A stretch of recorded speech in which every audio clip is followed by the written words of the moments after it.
যারা সব সময় আস্তাগফিরুল্লাহ পড়ে তাদের রিজিকের কোনো টেনশন হয় না, রিজিক নিয়ে তাদের আর কোনো চিন্তা থাকে না।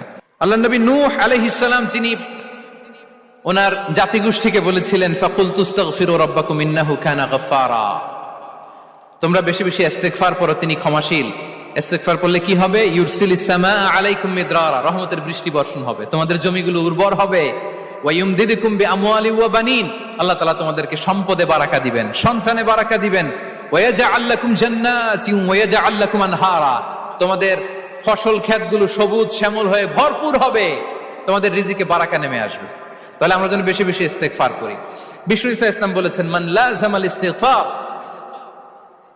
জাআলাল্লাহু লাকুম মিন কুল্লি দিকিন মাখরাজা ওয়া মিন কুল্লি হাম্মিন ফারাজা ওয়া ইয়ারযুকহু মিন হাইসু লা ইয়াহতাসিব, যে সব সময় ইস্তেগফার পড়ে তার কোনো টেনশন থাকে না, তার জীবনে দুশ্চিন্তা আসে না, আর এমন জায়গা থেকে আল্লাহ রিজিকের বন্দোবস্ত করে যেটা সে কল্পনাও করে নাই।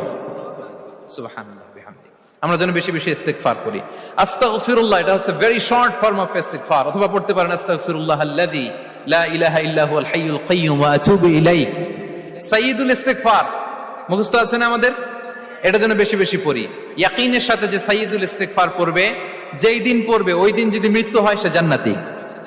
কোন রাতে মুকিনান বিহি, ইয়াকিনের সাথে যদি সাইয়্যিদুল ইস্তেগফারকে রিসাইট করে, ওই রাতে যদি সে মৃত্যুবরণ করে, বিষ্ণু বলেন সে